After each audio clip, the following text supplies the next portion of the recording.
What's going on, everybody? Welcome to the Snobs podcast. I am your host, Mick Manhattan, the Scene Snob. Back again, as always. We are live here on Facebook Live. For now, some changes are coming. So hopefully you guys will stick with us. So this has always been intended to be a channel, and it's being run off YouTube right now. So it is the Scene Snobs channel on YouTube. So right now, basically, what's going on is I've been doing everything during the pandemic on Facebook Live, things like that, just kind of put out some live content. We still will have that, but we are going to be transitioning over to the YouTube channel and do live shows there. So hopefully you guys will be able to join us. Head over to YouTube now and go to the Scene Snobs YouTube channel. And just hit like and hit subscribe and do us that favor. That helps us in the long run to monetize the shows. And just kind of go from there. We are adding a couple more shows. Starting next week, we will be doing a Monday morning review show. So Monday mornings around 9 a.m. We'll just be kind of reviewing the week before and the week coming up. So we will be starting that next Monday morning at 9 a.m. Then we will still continue with the Scene Snobs podcast right here, 9:30. Behind the Box podcast is on Wednesdays at 7:30.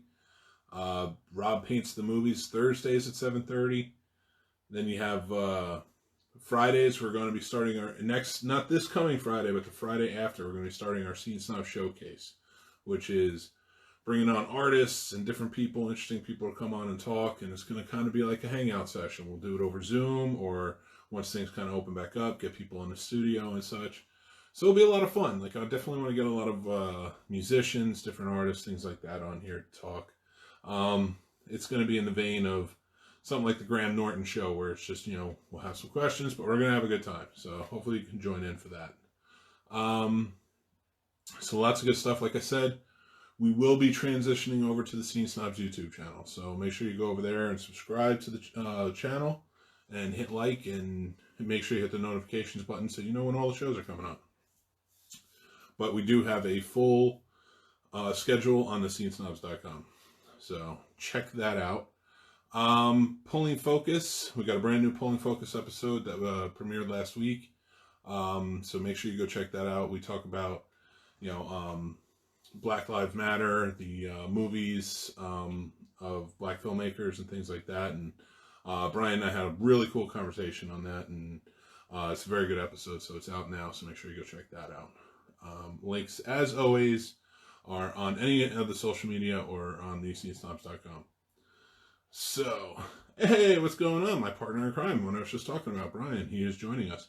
So, normally, of course, when I do the Scene Snobs podcast live, I pick out some topics to talk about, but I kind of wanted to leave that to the audience tonight, and just kind of see where everybody else is at. I'm going to go over some news that's coming up, but I have some other things I kind of want to chat about, talk about, get your feelings on. But if there's any topics or anything you want to vent or anything going on, please feel free, jump in, let's have a conversation. It should be a good time.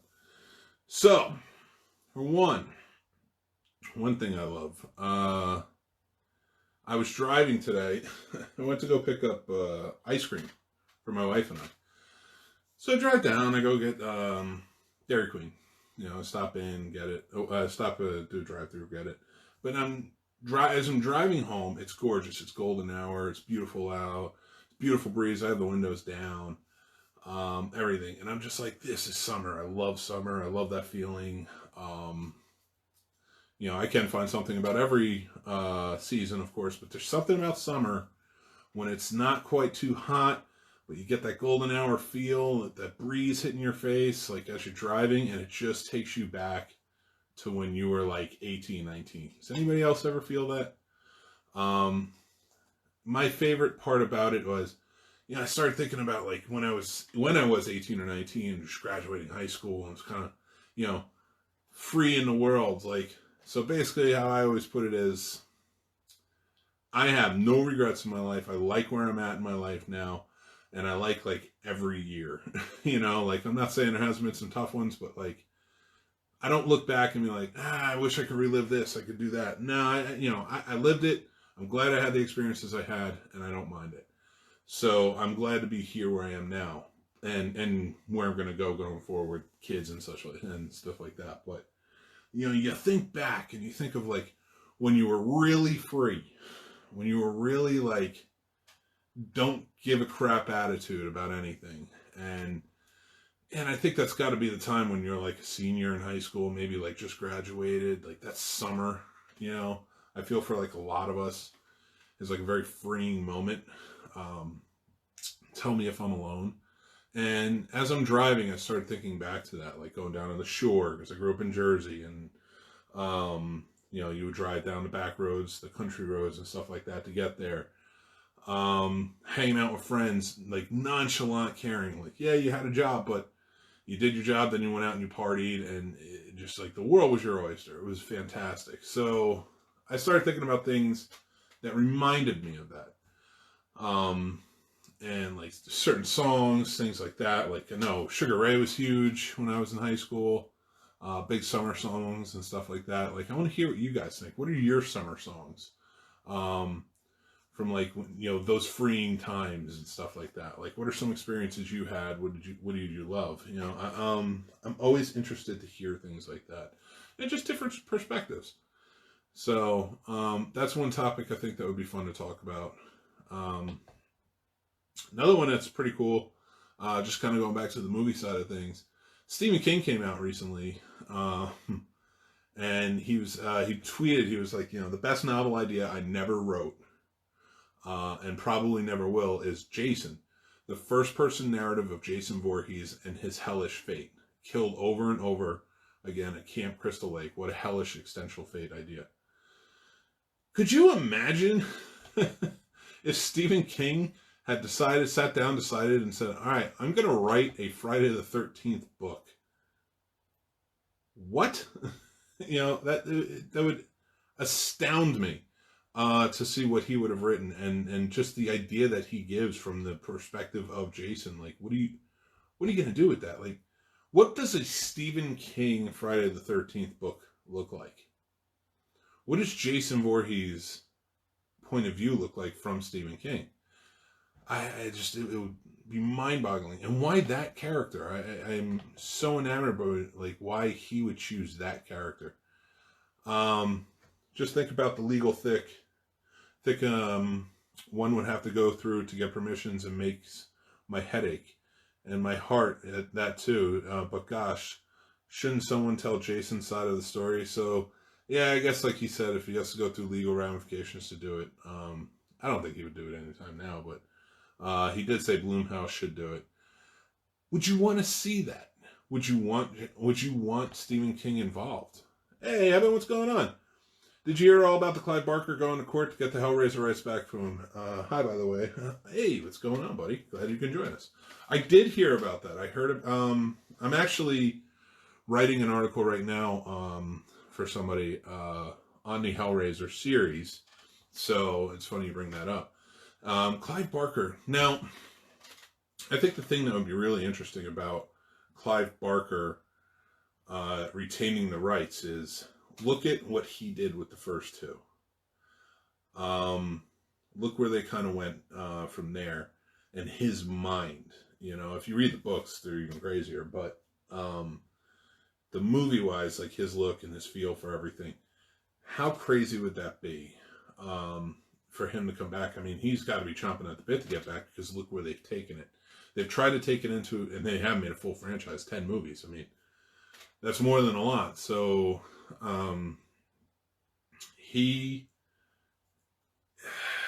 there could be an argument made for Pinhead being one of the top movie monsters of all time in horror films. That would be a debate to have, and possibly we will. That may be coming up soon.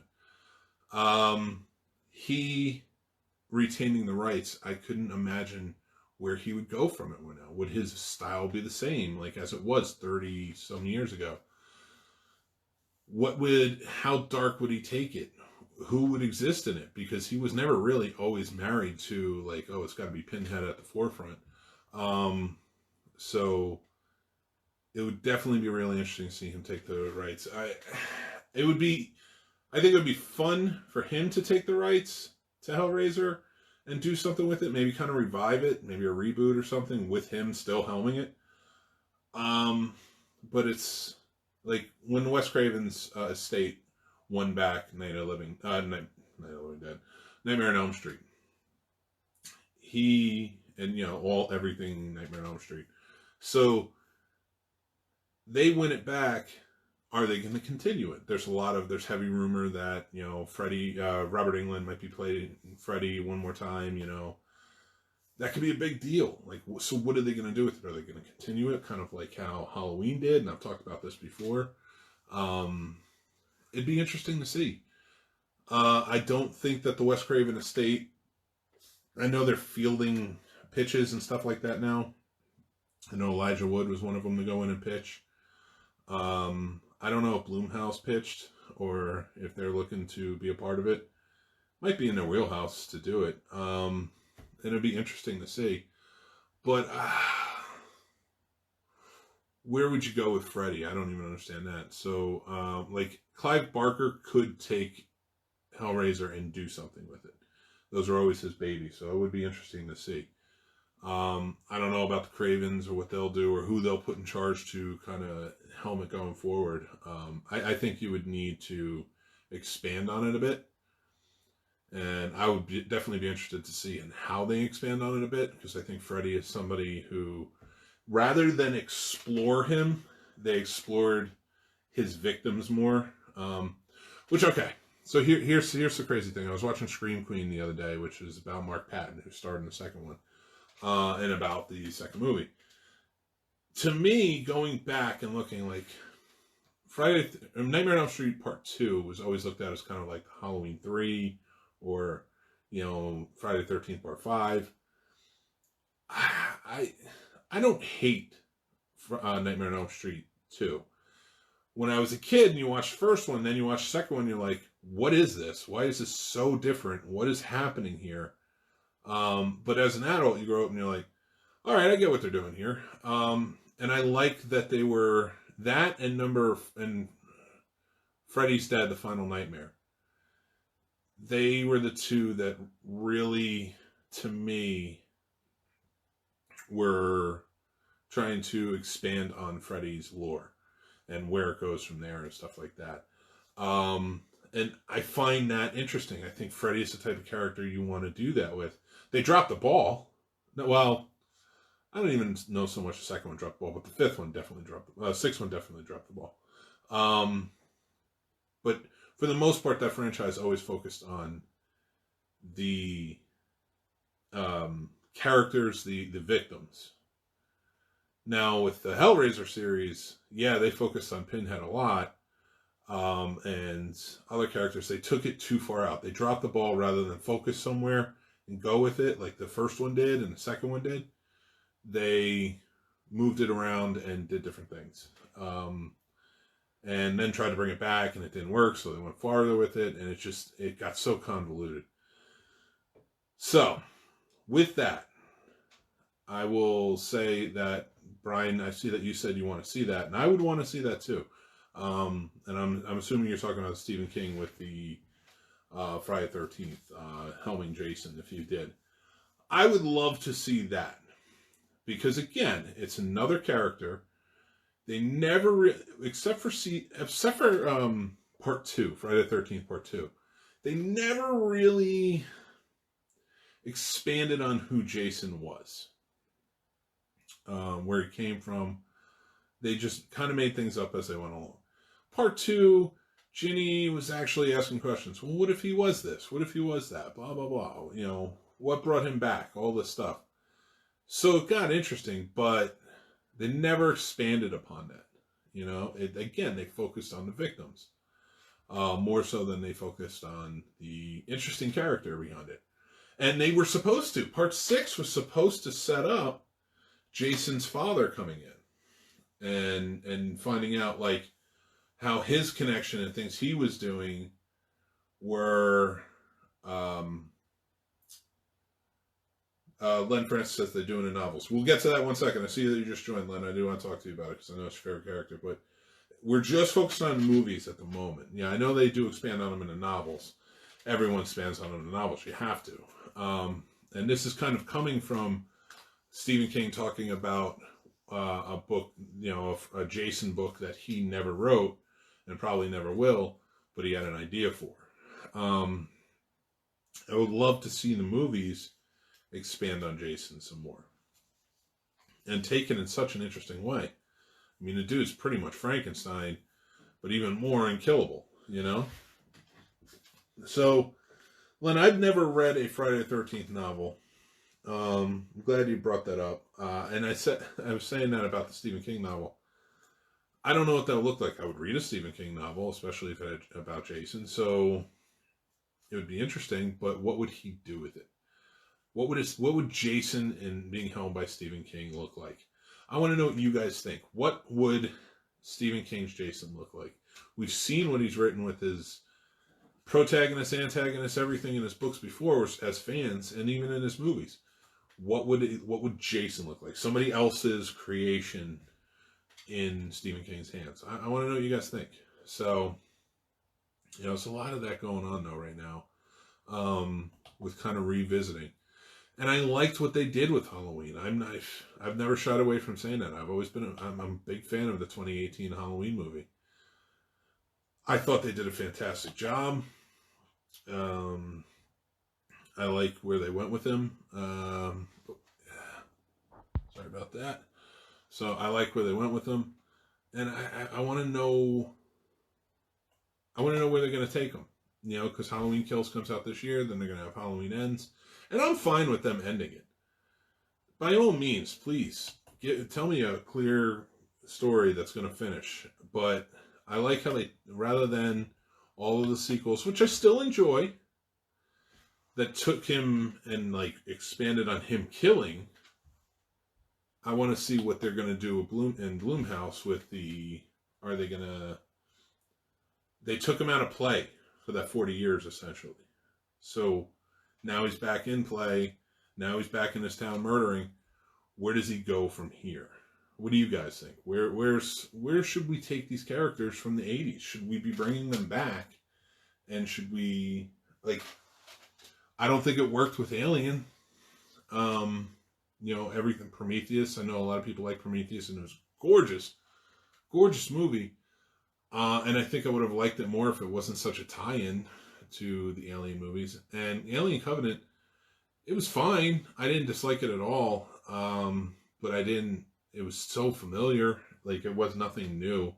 So I was kind of like, all right. Seen this before. What do you do with it? So, yeah, I don't think we need any more Alien movies. They rebooted Chucky. Don't think they did a great job with it. Then now they actually went in a very cool way where they rebooted once before. So, as we all know, Chucky was always the killer doll running around, blah, blah, blah. Nothing major, but they got a lot of movies out of them. Then they did the comedies of Bride of Chucky, Seed of Chucky, and then, where do you go? They wrote themselves into a corner. So, they kind of rebooted with the same character of, he comes out, he ships himself to, this family, and it becomes, the curse of Chucky. And it's just to kind of start all new. He picked a new little girl to hunt down, and she had a sister that was his obstacle, and it was really well done. That whole movie was really well done, and they followed up with Cult of Chucky, and it just kind of imploded on itself. So there's another character. Maybe go away for a while. You tried to revamp it again, and I didn't think it worked personally. Len Francis says, probably won't be another Alien prequel, as Aliens Covenant did just okay at the box office. Thought this Child's Play was better than the original series of movies. Really?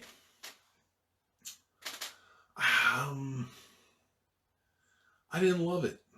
I didn't hate it, but I didn't love it.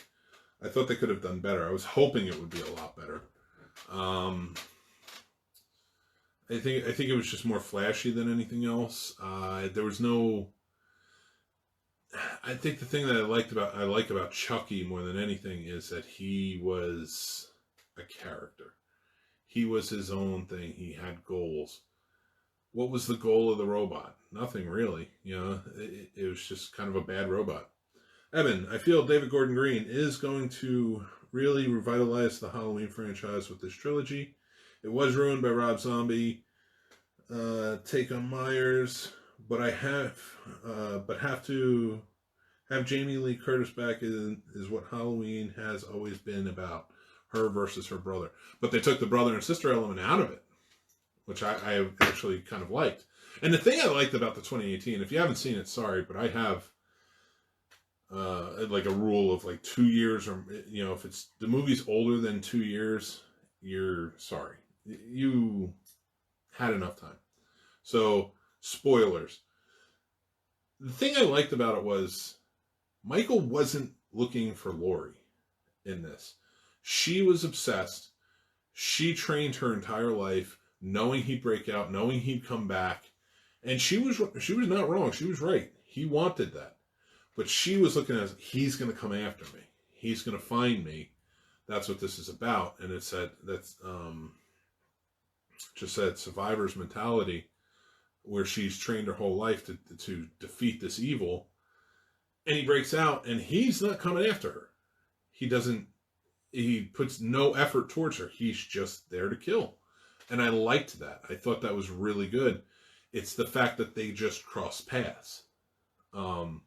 He didn't end up at her house because he's like, oh, I need to go to Laurie's house.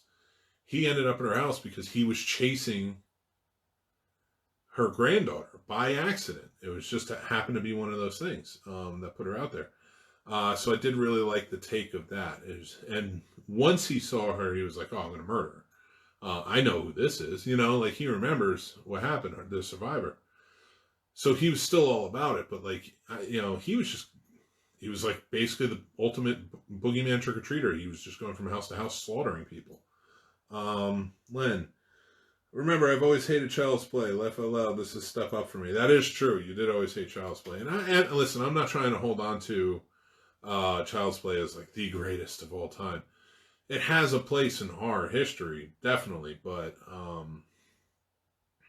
you know, I think I just liked the stakes of it better in the original than I do the do now, like what the new movie did.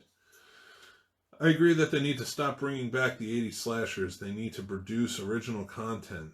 They did that with the Haunted Doll Ghost series with 2 different spin-offs. If you want to consider that a series. The Annabelle series, you mean? I don't mind that. I don't mind franchises kind of... That's a new franchise. The Conjuring, that's its whole universe. I can appreciate that. We need more of that, I think. I think as long as they stay original and fun, and maybe not even so much original as they stay fun and they stay scary and they get people they get people paying attention to horror. I think that's important. I think that means they have a reason to be. They are making another Conjuring movie, which I'm excited for. Every Conjuring movie, which whether it would be Annabelle or The Nun, or The Conjuring or Conjuring 2, they all tie in together. Ed and Leslie Warren show up in all of them at some point, you know, or are tied to it in some way. So I'm definitely interested in it and where it goes. Now, I think they're doing that better than they did franchises back in the day. I think the best one that did it, like if you talk mid-franchise, having a story, like a through-line story, was Nightmare on Elm Street 3 through 5. You know, that was basically its own trilogy, following the Dream Masters, then the Dream Warrior, then the Dream Child, you know, stuff like that. Well, I guess the only series I can think of would be Saw with Jigsaw for slasher. Yes. Look where they're taking it now. Did they beat that to death? 100%. They've beaten the Jigsaw Saw series to death. But now there's kind of like, it's like a cycle. with Chris Rock's new movie, Spiral. It's in the same universe as Saw. It exists for a reason. And we're going to see where they take it. I'm anxious to see where Chris Rock definitely takes it. I'm excited. So I think that's going to breathe new life into it. And I love that. I love that the properties are allowing themselves to be expanded upon. And these companies are picking it up and they're just like, all right, what do we do? Like now they just announced Evil Dead 4 is coming out, and it's not going to be, of course, Bruce Campbell's not coming back again. It's going to be somebody new. And it's going to be a part, like, a lot of people don't realize the reboot of Evil Dead still takes place in the world of Evil Dead. It's still in that vein. So this one will as well. Like, so these things do exist, and they keep continuing to move on. So the horror world, I think, is good. The only one who can't get the crap together is the Universal movies, which they did with the new Invisible Man, and I'm excited to see a Ryan Gosling Wolfman. Let's see what happens there. But none of it's going to be connected, which is such a shame. How much of a shame is that? Like, that the Dark Universe just didn't work. The Dark Universe could have been so good. But they went too big, I think. And I think they've shown now, getting Lee Wiesel to direct the new, the most recent Invisible Man. He's such a good director, and he's such a good writer that he did it real justice. Brian is going to skin me alive when he hears me say this, but I'm not a big fan of Elizabeth Moss. My partner in crime over on Pulling Focus, he is a big fan of Elizabeth Moss, but I've never been a big fan of anything I've watched her on. But I really liked her in Invisible Man. I thought she did a fantastic job. That, and I liked her in Us, too. I thought her character in Us was really good. What happened? I thought they were supposed to be connected. They were, Len. So, there's Brian. Shame. I know, I didn't want to say it. But, again, like, I don't think she's a bad actress. She's just, she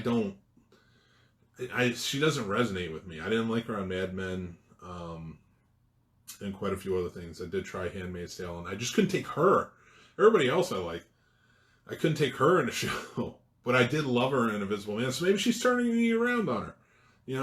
I thought she did a great job in that movie, and in Us, I thought she did a great job. But Len, going back to what you were saying about the Dark Universe. So they were supposed to do a Dark Universe, Universal Monsters thing, where it's supposed to be like what Marvel was doing. Now, I think we've learned by now that nobody can do what Marvel's doing competently. Why? Because Marvel said, if we want to do these, we got to do them the right way, and they've got to take 20 years to tell a story. And that works. For comic book fans, that works. Everything's intertwined correctly. They've built everything together, not just writing the stories together, but they picked out actors who work together well and things like that. And they built to something, and they're continuing to build to something, and comic book fans alike love it. DC did not do that. DC was just like, how do we get to what Avengers was quickly? And the thing that bothers me the most about DC is Marvel doesn't own all of their entity. All of their properties, I should say. I'm sorry. Like Spider-Man is Sony, of course, and Hulk for a long time was Universal, so they couldn't do a solo film with him. And other characters as well. So, we've seen Marvel get over some of those humps. I think what bugs me the most is Warner Brothers owns all of DC property, and they could have just easily done this the right way. They already had Man of Steel. They had a Wonder Woman coming out, planned and coming out. If they had just followed through, and not said, okay, let's get Batman and Superman fighting, right off the bat, like, set it up more. Put a Batman movie out there. Let us see how Batman is in action, who Batman is. Then pit them against each other. So let's see what Wonder Woman is, Then bring in Aquaman, like have Aquaman appear here and then eventually get his own movie or whatever. And build up to the Justice League. What are you doing? Like, you were just like, oh yeah, Batman vs. Superman didn't work. Oh, Wonder Woman worked. Here's Justice League. And we fired the director halfway through. So, and I go on this long rant about DC. That's because Universal did the same thing. Universal owns the property to all these wonderful Universal monsters, which we love. And really, they only ever got together once. And extra points for anybody who knows which movie it was, which I'm sure you do, because whoever's listening is just as in tune to the geek world as I am. So, but I'll leave that question to you guys, and I'll answer it in the end. So, Universal could have done the same thing. And they started with Dracula, and it bombed. Which, Dracula Untold, I didn't think it was a bad movie. I liked Luke Evans as Dracula. It was just poor marketing, honestly, in my opinion. They were trying to do with that, and then they went to The Mummy with it, and, when that bombed, they were like, all right, we're going to go big. We're going to get stars in this. They did The Mummy. The Mummy was kind of lame. It was a movie that was more suited to the type of movies that Tom Cruise likes to make rather than make a good mummy movie, which I thought would have been important. And it was just a shame to see. So then they scrubbed it. After that, they scrubbed everything. And it's like, you could have built to it. Now they're supposedly just going to do everything separate again. Which is just a shame to see. It really is. I hate to see that happen that way, but Invisible Man was awesome. I was apprehensive when I saw that was the first movie that they were coming back with in the Universal Monsters, but I was upset when I wasn't upset when I heard Lee Whannell was doing it, and then when I saw that first trailer, I was like, this is just amazing. This is gonna be an amazing movie. So we got the new Invisible Man. We got a whole bunch of stuff coming out, and it seems like they are going to go stars in it. Like Elizabeth Moss is a bona fide star. So completely understandable her in it. And then like Ryan Gosling for the Wolfman, to me works because as big of a star as Ryan Gosling is, Ryan Gosling does the movies he wants to do. And they're generally always good. So I'm excited to see what he'll do with the Wolfman. So we got a lot of stuff coming out, and I'm very excited about that. For the answer of who got all of the Universal Monsters together, and that would be Monster Squad. That's right. Nobody else got them all together. Abbott and Costello came very close, but they did not get everybody. But if you want all of the Universal Monsters, for the most part, you do get Monster Squad. Len, I still haven't seen The Invisible Man yet. I heard fantastic things to the extent of Best Picture at the Oscars. Well, this year's Oscars, maybe. That's very possible. It was really good. And it was a really cool concept and twist on the whole lore.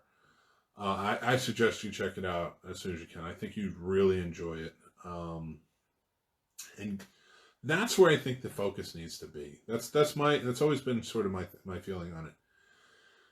Yeah, you will get stars, but if you get the right directors, you get directors who understand horror, and how to do it and how to tell good stories like Lee Whannell or James Wan or just top directors today. And I'm just so excited about it. I wrote a little like social media piece today, post about kind of shorts. It was talking about a book that I had called Standout Shorts. It's called about short films and their importance. And the tie-in here is I talked about David F. Sandberg, who directed Lights Out. He did it as a short film. And then he got a chance to do it as a feature film, which wasn't bad. I actually liked Lights Out. The short film was great. Just what he was able to do. And then I talked about how that led to him getting Shazam. And now, if you watch the new Shazam movies, yeah, they're very, they're supposed to be childish at heart because that's who he is. what's his name? The kid who plays Shazam. I can never remember his name. Barry Watson? No, I can't remember his name at the moment. But he is a kid who turns into a full grown superhero man. But it was dark. There were some scary parts for that movie. And David F. Sandberg has that look. I think he would be another one that would probably be really good to direct some sort of. He might be a good one for Dracula. I could see him pull that off. But there's so many you can go with. And I would love to see it go. I would love to see a new Van Helsing done right. A lot of people like Van Helsing. I did not. Was not one of my top movies, but I wouldn't mind seeing that again. Oh God, please follow Pony Smasher on YouTube for great behind the scenes of David Sandberg. I did actually. When I posted the post, I tagged him in it. I'm a big fan, and I also talked about Bruce Brannett and Jeremy Hunt, who did 405. This is years ago, and the visual effects of 405 are really what stand out. And my point of view from a filmmaking standpoint, and I actually talk to people a lot about this in filmmaking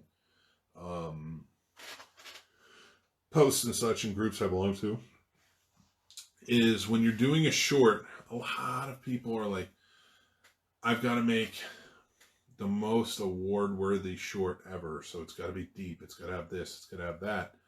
Thank you, sir. Yes, Steve. Yep. Psycho Cinema. Represent. So going into making a short film, I've told filmmakers stuff like this before.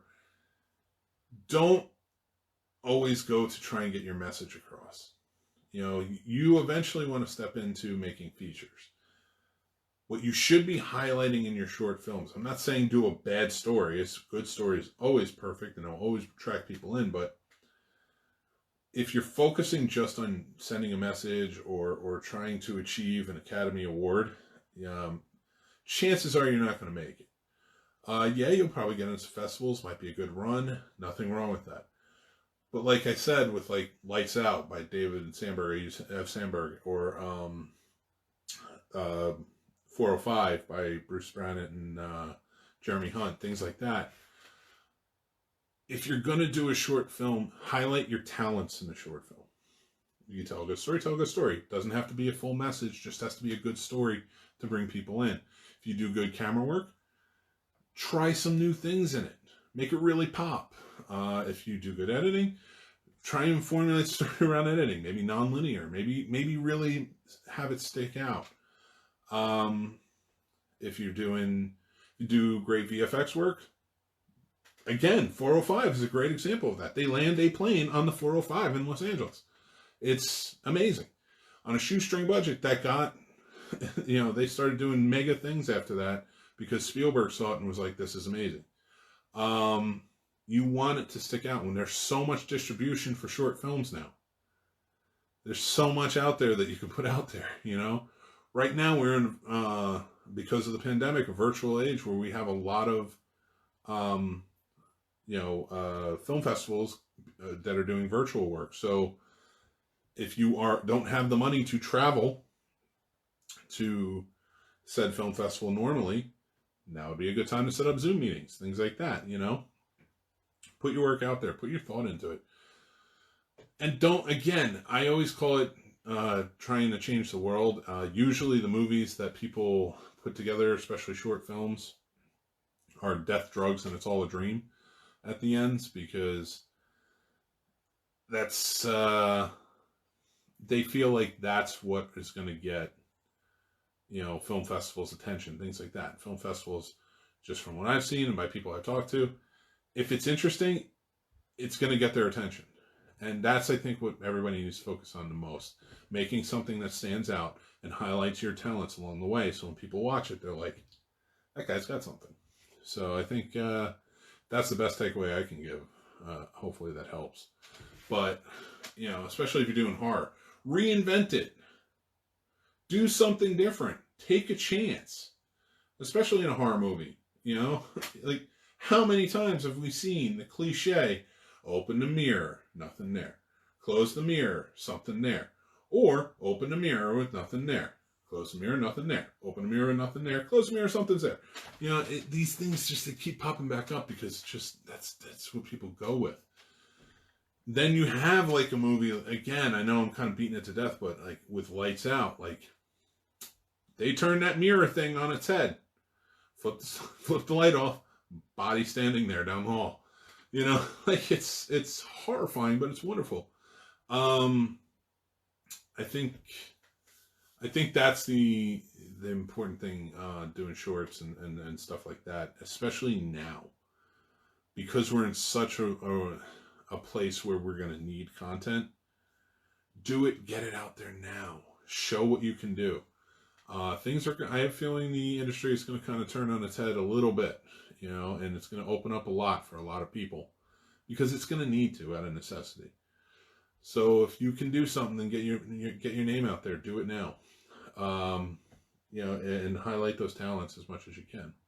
You know, I know I kind of got off track with the dark universe of Universal, but you know, I am excited for that. Like I said,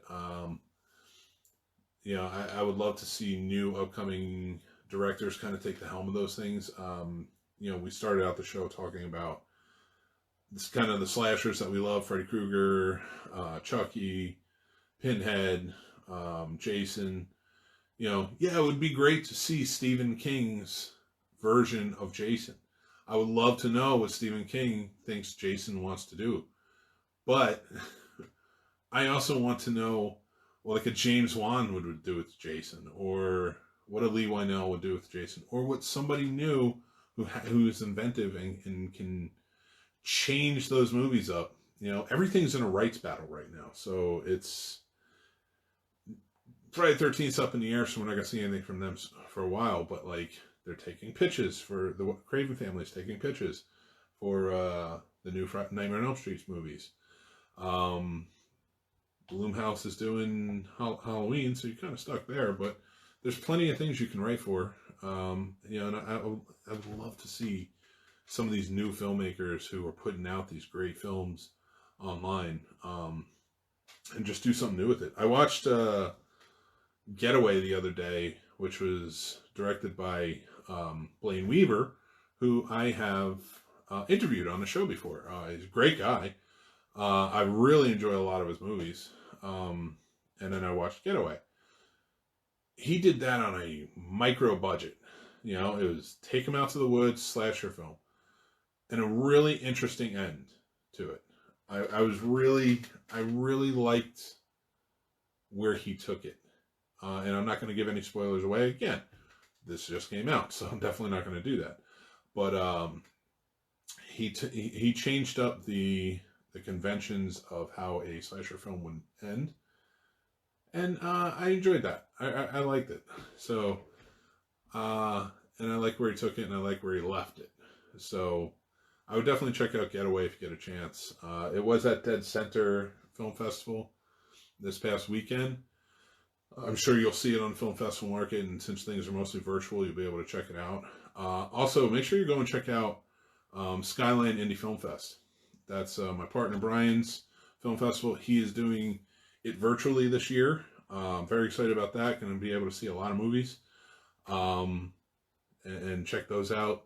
He's got some from last year up already. If you go on his website, they're there, theatrical to go.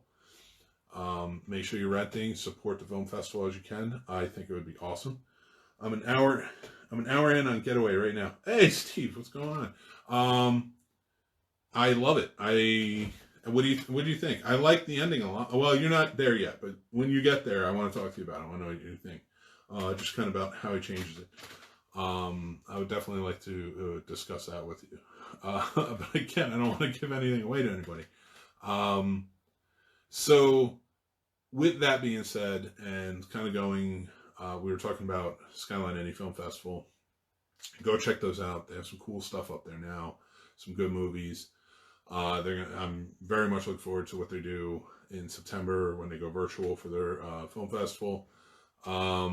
hopefully I will be helping out in some capacity if I can, doing pulling focus or whatever. But always want to support indie film indie film, not just indie film festivals, but indie films and indie filmmakers if you can. We're also doing a test screening at the Alamo soon, and I am waiting to finish it. So I am waiting. Oh, you're waiting to finish it, so you're not finishing it tonight. Okay. So you're doing a test screening, Steve. You're doing a test screening at the Alamo of Getaway, or just doing a test screening soon.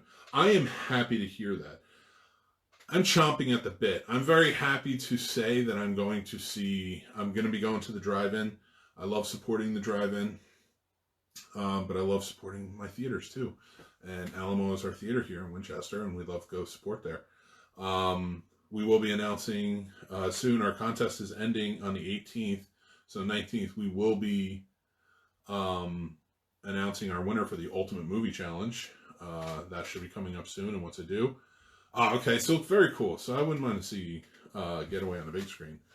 But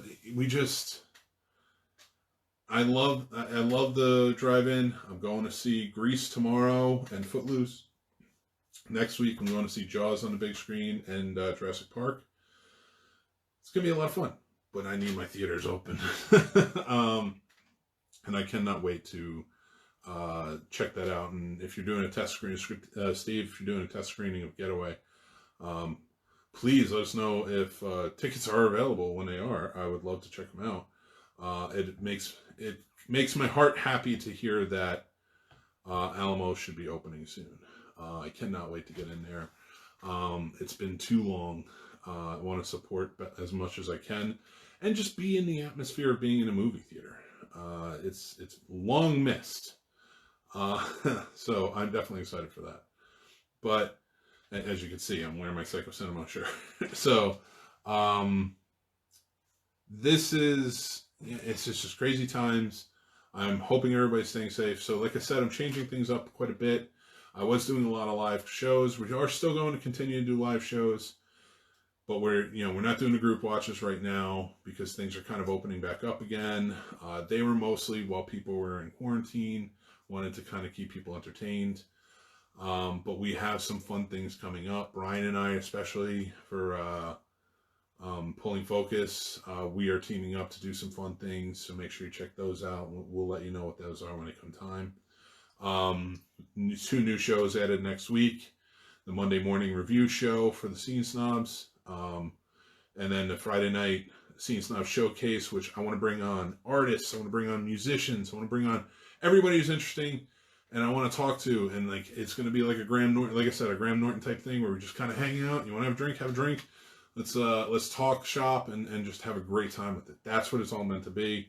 That's going to be 9 o'clock on Friday nights. We'll still continue. Tomorrow night is Behind the Box. We are finishing up. We're going to be finishing up our top 4. We're in our final 4 of the Movie Monsters bracket. That should take about 20 minutes or so. We'll finish that up. And then we're going to go right into a special kind of report that we've been working on. That has to do with a lot of stuff going on, but make sure you come check it out. Join in there. Rob Paints the Movies special episode going on Thursday at 7:30. Make sure you check that out. This Friday, we live tweeting the season finale of The Last Drive-In, as always. We always have a good time with that one. Saturday and Sunday, we have nothing going on right now, but I am happy to announce that the scenesnobs.com is going to start having articles, and we are looking for contributing writers. We have a few lined up that I'm very excited to have on board, but if you're interested, we're going to have, there's going to be a horror genre that you can write for. There's going to be movie reviews if you want to write movie reviews. There's going to be movie news if you want to write movie news, and other things along the way. So it's going to be a lot of fun. So hopefully you guys can join in. If you're interested, message me on the Scene Snobs. Want to hear from you, want to talk to you about contributing, things like that. So definitely interested. Now, with that being said, I'm going to take off. I am still fighting the kidney stone bug, so I'm getting a little worn down, if you don't mind me. Hopefully I've been entertaining for you guys. You guys have entertained me. I love talking to you guys. Steve, I hope I hear more about Getaway. Very excited about that. Brian, Len, thanks for joining in. Evan, thank you. You guys are always great as always. And I will talk to you guys soon. Have a great night. Also, make sure you follow us at The Scene Snob. Thanks very much and take care.